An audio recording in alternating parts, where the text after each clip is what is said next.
Good morning, ma'am. I am Pichas Arat sa Ores Casinas, and today I will be performing on how to prepare a medication from vial and intradermal medication administration. So first, we should check the doctor's order. This is to ensure the right medication to be given to the client. Then after that, checks the medication record, administration record. This is to ensure the right medication, right amount, the right route, and the right client upon giving or administering a medication. Then, we should always follow the three checks administering medication. First is when it is taken from medication, then before withdrawing the medication, and last after withdrawing the medication, to prevent any errors upon giving a medication to the client. Then next, prepare the necessary equipment. This is to save time and effort and for easy access. Preparing the equipment. Alcohol.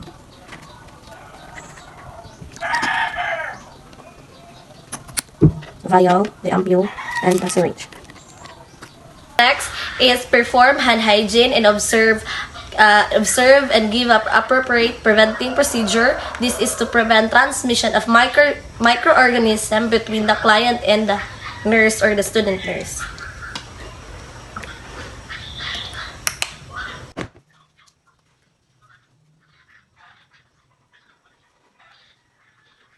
Then wear working gloves. Then after that, prepare the medication vial for a drug withdrawal. The next, mixes the solution if it is necessary by routing the vial between the palms of hands by not shaking. Then remove the protective cup. Then clean the rubber with an antiseptic solution.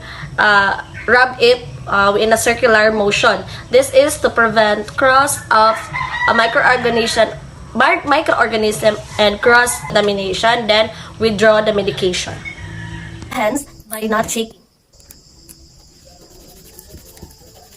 Then, after that, remove the protective cup. Then cleanse the rubber with an antiseptic wipe by rubbing in circular motion. This is to maintain sterility and to prevent transmission of microorganisms between the nurse and the client.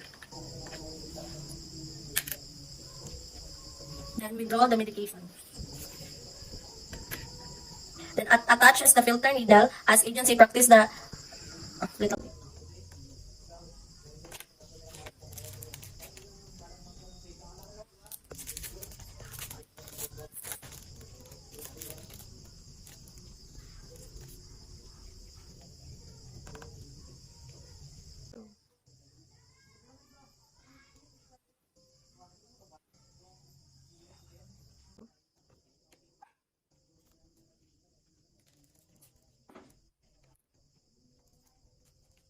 Select and cleanse the site. Applies gloves as indicated by agency. Cleans the skin at the site using by the circular motion. This is to maintain the sterility and to prevent cross of microorganisms. Score. Then expel any air bubbles, small bubbles, so that adhere to the plunger are.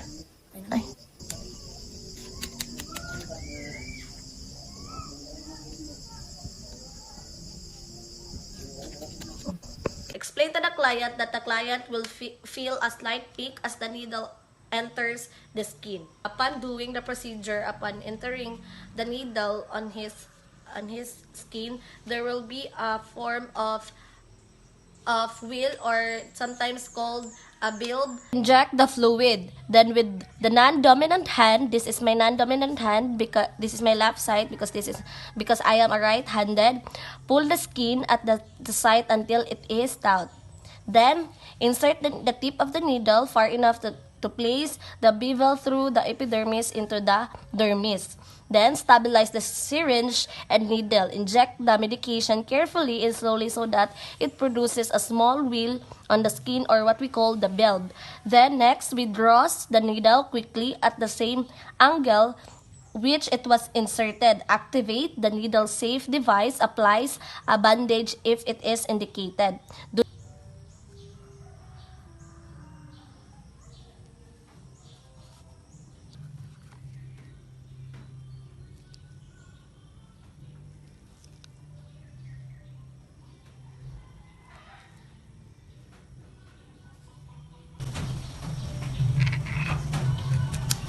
Then, discard. Do not massage the area. Removes and discard the gloves and perform hand hygiene. This is to prevent cross-contamination and encircles the area or the injection site with an ink to observe the redness or induration hardening per agency policy. This is to know if there are presence of allergies on the client. Then documents the relevant information regards in testing the material given on the time, dosage, and route.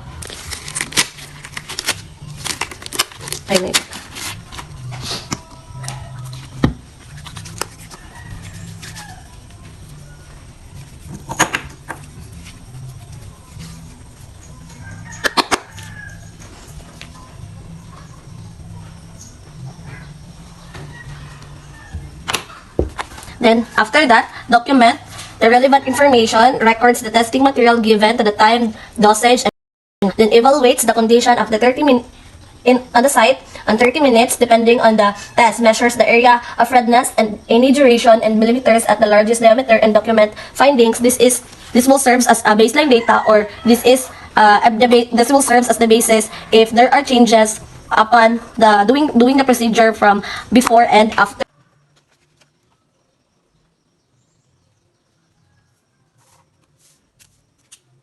That's all. Thank you. And at this point, I will be performing the preparation of medication from an ampule and intramuscular and subcutaneous medication administration. So first, we should always check the doctor's order. This is to ensure the right medication, the right route, the right amount, and the right amount to be administered to a specific client. Then next is checks the medication administering record. This is to ensure the right client that we going to give a medication. Then we should always follow the three checks in administering a medication. First, when it is taken from the cart. Then second, before withdrawing the medication. And last, after withdrawing the medication. This is to prevent errors or to prevent errors and any conflicts upon doing a procedure and after doing the procedure. The next, organize the equipment.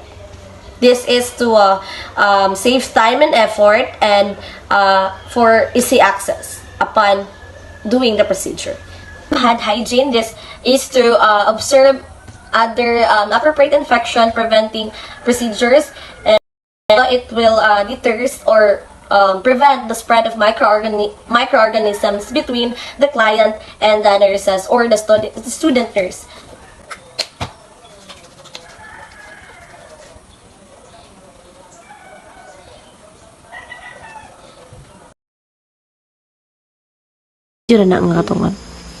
Then, prepares the medication, the ampule for drug withdrawal, then flicks the upper stem of the ampule with your fingernails. Place a sterile gauze or alcohol wipe between the thumb and the ampule's neck. Break the top by bending it toward you to ensure broken ampule away from yourself and away from others.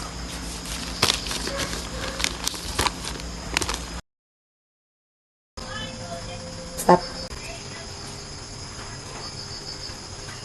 Then, dispose the top of the ampule in the sharp container.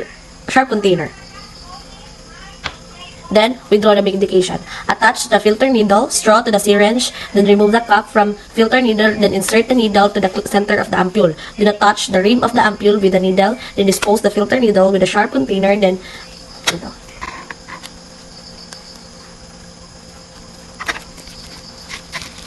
this is a filter needle and this is the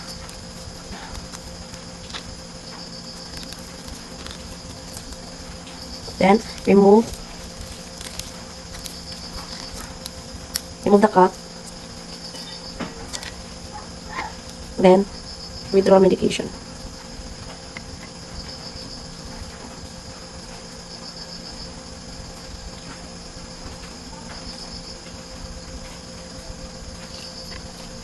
Then replace the needle with a regular needle.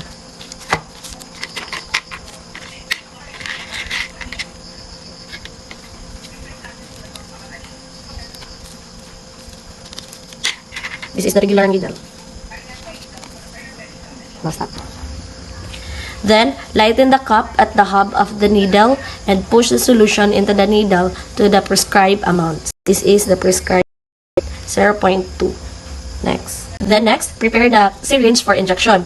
This is for easy access upon doing the procedure. Then inject the medication using the Z-track technique. Use the ulnar side of the non-dominant hand to full skin approximately 2.5 centimeters. Then hold the syringe in a dart-like angle or like holding a pen. Then aspirate by pulling back the plunger with the dominant hand in 5 to 10 seconds. If there's no backflow of blood, inject the medication steadily and slowly. And if there is a backflow of blood, withdraw the needle immediately. Then wait for 10 seconds to withdraw. Stop. Next, check the MAR or the medical administering record. This is to ensure the right client and the right medication to be administered on the specific client. Then next, check the label of the medication carefully. This is to make sure that the correct medication is being prepared. Always follow the 3 checks. First is when getting the medication in the cart. Second, before withdrawing the drugs. And then the last is after withdrawing the drugs.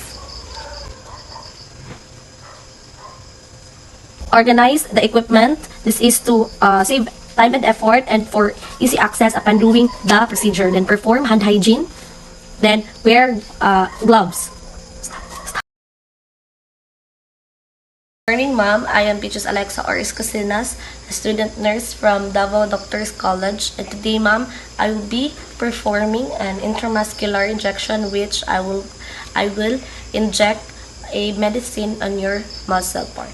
So, may I know your family name, ma'am? I am Miss Mandigal. Okay, ma'am. Your name is Chia. Correct me if I'm wrong. Yes. Okay. Then, after that, assess the client in a side-lying position. As for an example, I use a baby bear or a toy bear to locate the ventrogluteal site. So, in this portion,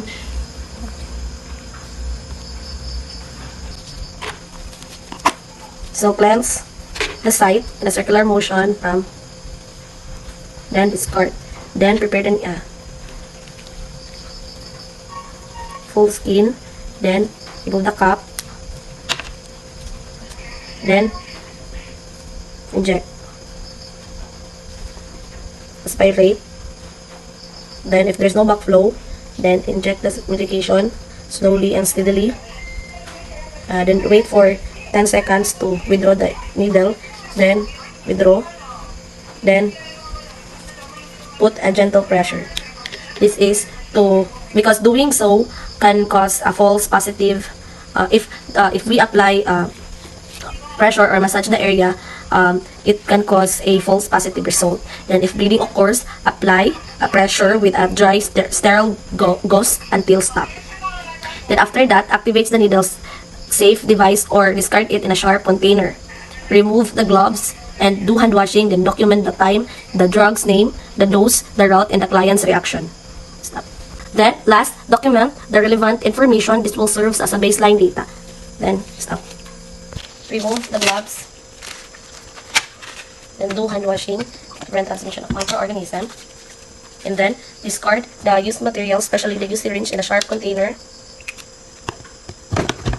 Then, do aftercare. Then, after that, document the findings. Of course, the relevant information, because this will serve as a baseline data. That's all. Thank you. For subcutaneous injection, perform hand hygiene and observe other appropriate infection prevention procedure. This is to prevent transmission of microorganism or for cross-contamination between the nurse, student nurse, and the client. Then after that, provides the client's privacy. This is to promote comfort upon doing the procedure. The next, prepares the client. So this is my client, a toy. So I will just put it here. Then, prior to performing the procedure, introduce self and verify the client's identity using agency protocol. This is to establish rapport and also to to identify the correct client upon doing the procedure and to prevent errors. Then assist the client to a position in which, so I chose the arm for the subcutaneous. So then obtain assistance in holding an uncooperative client. This is if it is needed. Then explain the purpose of the medication, how it will help using the language that the client understand, includes the relevant information about the effects of the medication. So, good morning, ma'am. And today, ma'am, I'll be injecting subcutaneous injection to your child, which is the MMR. So, this vaccine is to helps to prevent measles, rubella. Is the MMR, or this MMR will helps to prevent measles, rubella for a newborn or for the children. Cleanse the area in a circular motion. This is to prevent transmission of microorganism.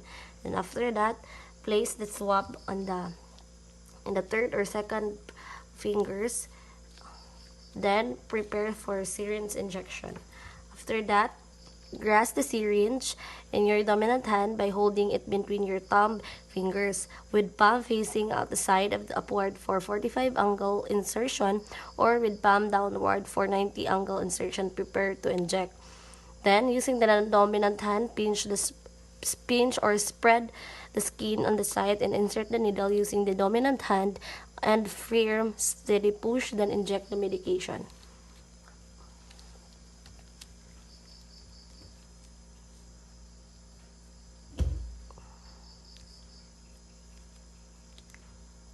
Spirate, then inject, then withdraw, then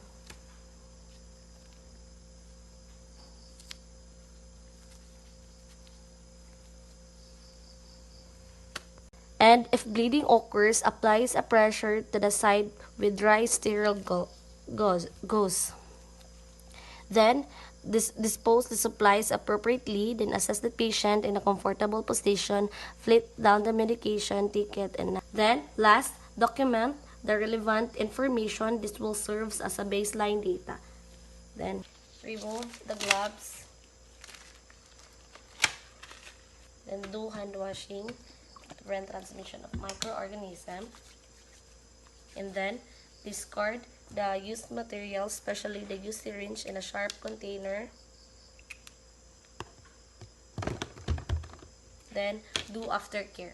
Then after that, document the findings, of course the relevant information, because this will serve as a baseline data. That's all. Thank you.